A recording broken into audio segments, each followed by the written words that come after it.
Webinar 1, the first pattern that we're going to cover, and the simplest pattern we're going to cover, encompasses the most important and most basic element of trading, and that's support and resistance. You've all heard of it before, but this is going to explain it.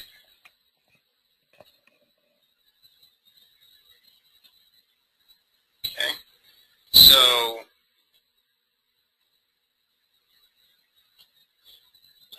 the first pattern that we're going to learn is called the sideways channel.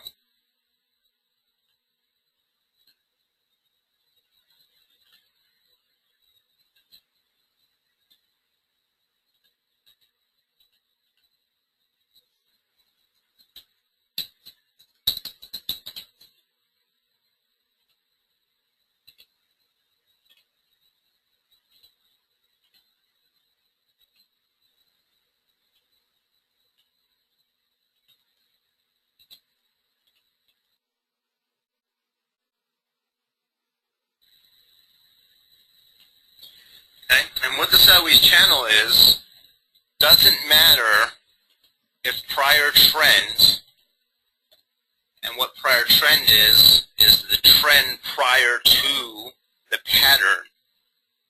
This is the pattern,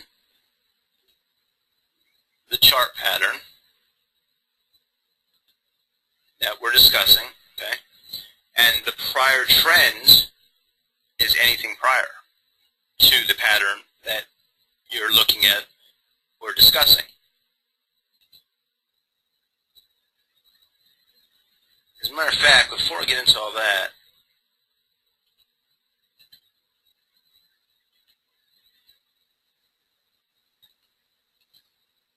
I want to show you an even more important aspect to start with. Let's do it this way.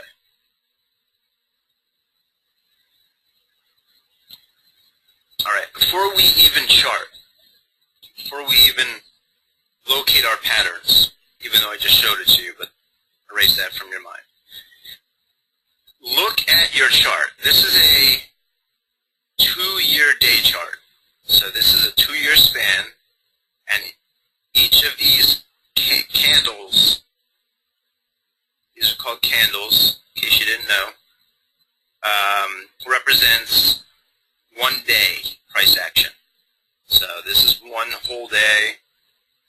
This is one whole day. Each one's one individual day. So before you even begin the chart, just take a moment, look at the chart, and just get an understanding of it and a feel for it, for what's happening. And just look at it and view it and just say, like, look at it like it's a painting. Look at the ebbs and flows. Look at the behavior, the pattern.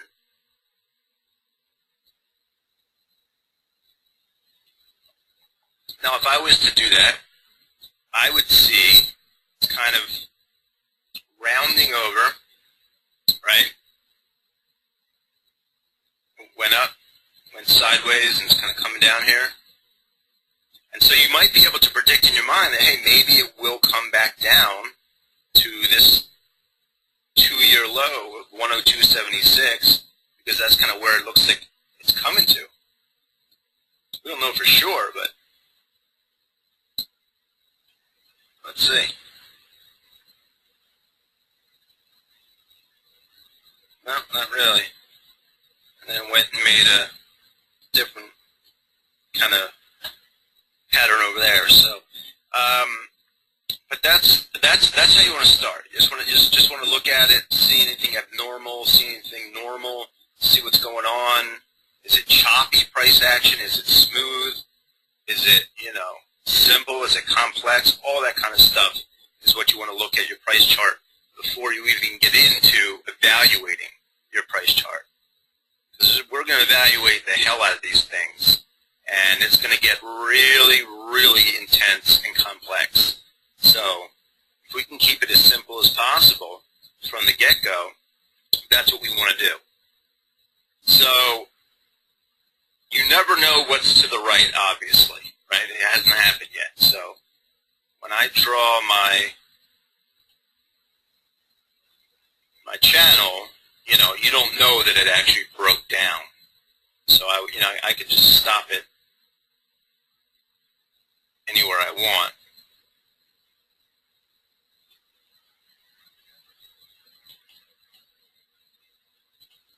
But we'll just leave it. So, all right, here's how this works. This is a sideways channel. It doesn't matter coming into the pattern if it comes from the top down, which is called a prior downtrend, or the bottom up. Okay, it can do either, or it can come from the side. If it comes from the side, it might just be like not as big of these waves, and that's how you know it'd be like a sideways trend coming in.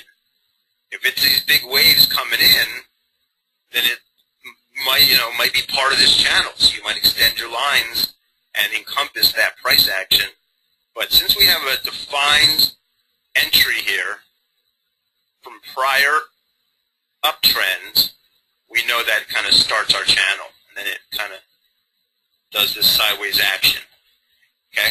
Now the saying goes, wherever it comes from is where it probably will go.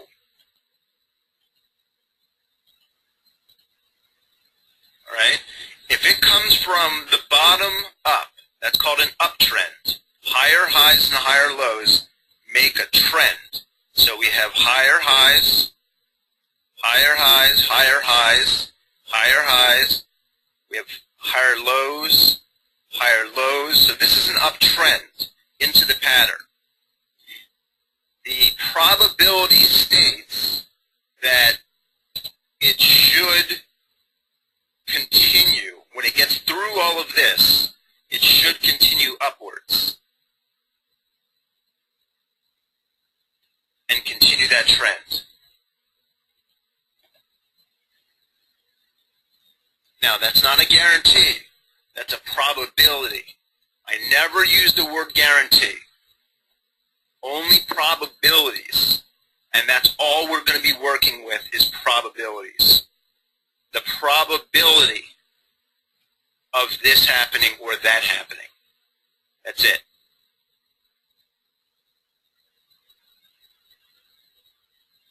This should happen. This may happen. This might happen.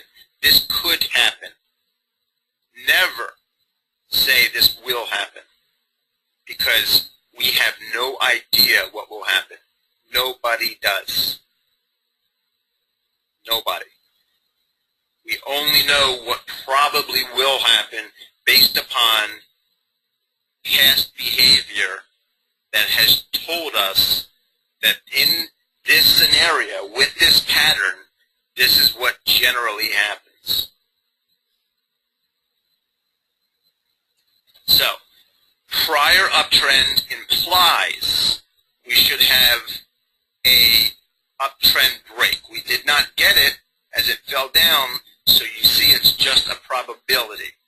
If we have gotten a downtrend, which is lower lows and lower highs, into the pattern, that would have implied that we would have gotten a down break or a breakdown, which we did get.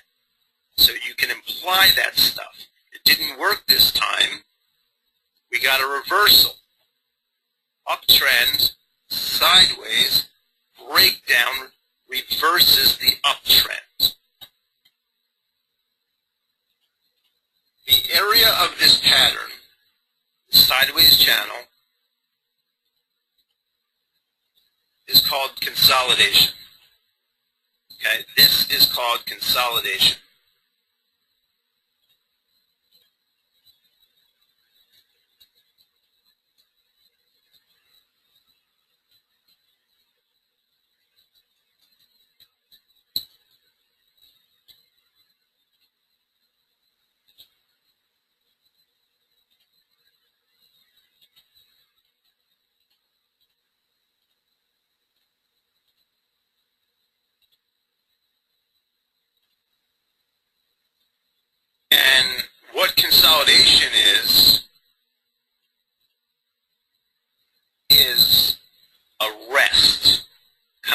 rest stop when you're driving long distance. So imagine this is the road, the uptrend here is the road, the long distance drive, and then the bulls have to take a rest. And while the bulls are resting, the bears are there to stir up the bulls, to make sure the bulls know, hey, we're here too. So this sideways consolidation is a resting period for the bulls, but it's also a resting period for the bears. So what I mean is this. Nobody is in control right now. This consolidation period, this sideways resting area, is completely neutral. Now, you might say, here, since it didn't go all the way up, this little partial rise is what this is called, right? That means that the bears held it there, okay? So you can just use that in your head. Doesn't really mean too much because we're about to get into a pattern, but it has importance, This price behavior might have something to do with why this broke down. The bulls couldn't take it any higher at this point. The bears were right there to smack them down, to knock them down. Bears, as soon as the bulls came up to this level, whatever this level means, I don't know. There might be some prior, resistance. And resistance is basically like a ceiling or a point where the bulls can't take it any higher. And the bears are there to stop them and then generally take it lower or sideways. So the bulls go up, hit this resistance point, which, like I said, probably has some meaning from some time in the past at this exact level. Here, I'll go back. Let's see.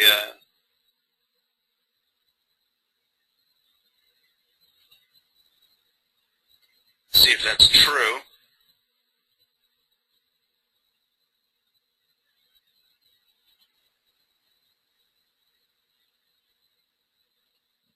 It's 5 years back. No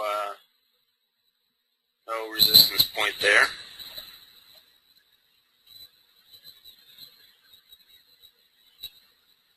No.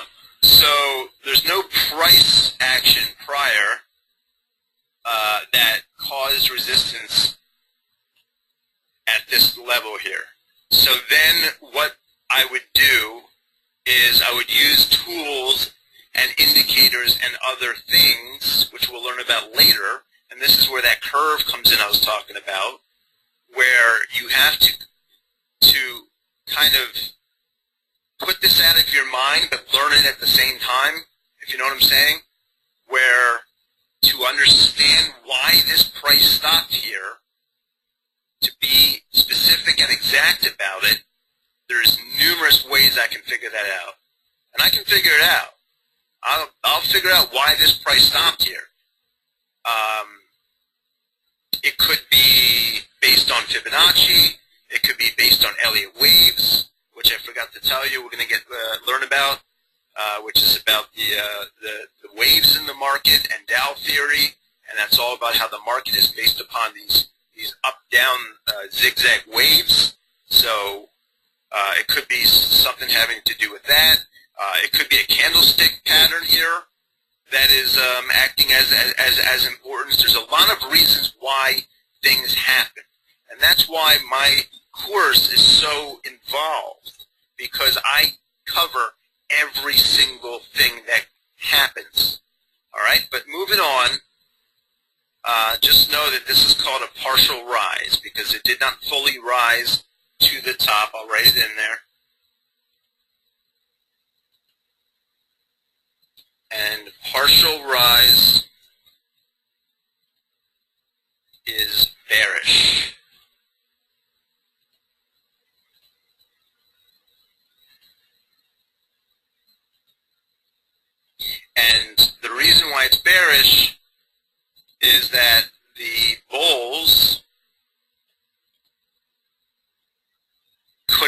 take it up to the ceiling, which we see that they did in the future.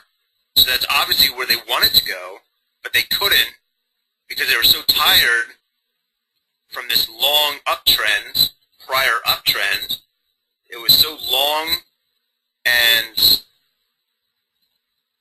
they just crossed over the year marker from 2012 to 2013, which can be a very important event, which we can talk about at another time. And so you got this straight uptrend. I mean, it's huge. What is that? It's from 100 on up to 120. So it's a 20% rise, just straight up. You know, that's huge, especially for Chevron. This is Chevron. You know, this is an oil company. I mean, that's a very big run for a huge company like Chevron. So the bulls couldn't take it up to the top, which is what they wanted to do, keep it going. They couldn't do it. So the bears step in, and then the bears bring it down, right? And where the bears bring it down to is right about here. And as you'll notice, that is prior support. In the prior uptrend, this sideways action, which kind of forms like a flag, if you notice,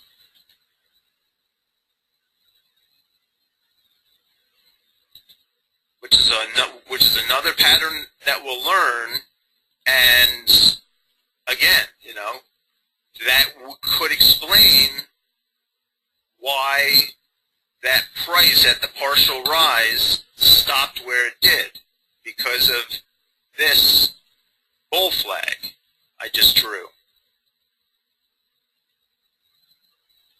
This is a future pattern we're going to learn, but it's here, so I'm pointing it out. Again, this is one of these things where I'm not going to explain it to you. It's going to be a curved education because there's so much complexity. I can't cover this right now. It's not appropriate. But it's here, and it's acting as support for this price action that stopped. So when it stops, you got to say, why did it stop? It stopped because of all of this price cluster, which happens to be a pattern that I'll teach you in webinar 5, and that might also be why this broke out to here, because this pattern from bottom to top is measured from the bottom of the flag, and then it's probably, the target was probably around here. So I just showed you how you find and predict where price should go, why, and how. And once we start getting into more patterns and more complex learnings, you're just going to be blown away by how perfect these things work sometimes. But so this stopped because of all this. And what all this is the bulls here, the bears brought them down, the bulls tried to get up, the bears brought them down, bulls tried to get up, bears brought them down, up, down, up, down, up, down. So this level here, the bears could not sell below. I mean, it poked through, but this level, the bears could not sell below. They couldn't get below because every time they went down here, the bulls were right there to pull them back up because they're in a bull trend. So that's why the bears get stopped here, because once again, those same bulls that were here are here. So when the bears try to bring this down, the bulls are right there to bring it back up. And that's why it goes to here, because the bulls continue what they were doing. See, this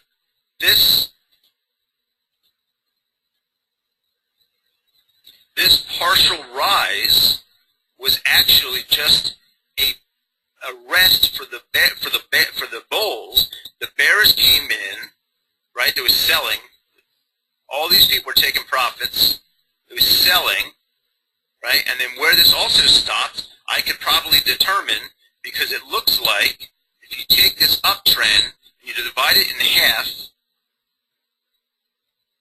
right? If this is 50%, this is probably 38%. And that's why it stopped, because that is an important number in trading, which you will learn about in the future once again. That's the curved understanding that you have to appreciate. I will teach you every single thing that I say. I'm just saying it as I go. So that's why it's not a straight line. It's a curved line, but it's going to get us there faster. I promise you. So then the bears came in, or these people here that were running it up, they were taking profits. Sold, sold, sold, sold. Stopped at the prior support. Support is the level at which price does not sell any lower.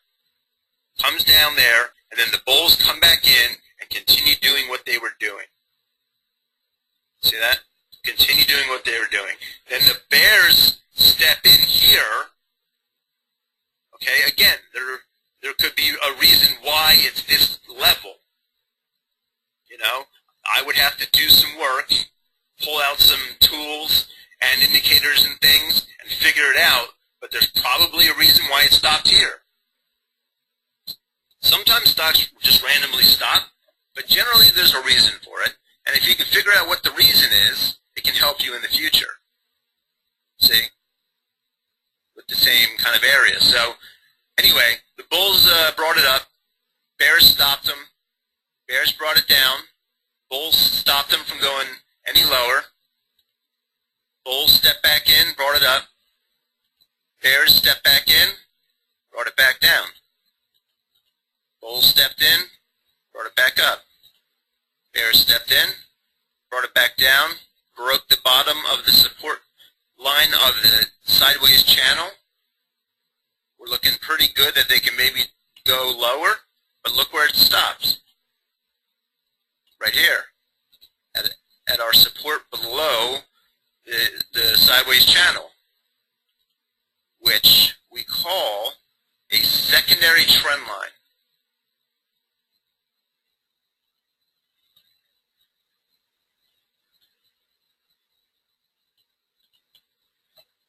See? Came down and stopped right here, all of that support stopped it right here.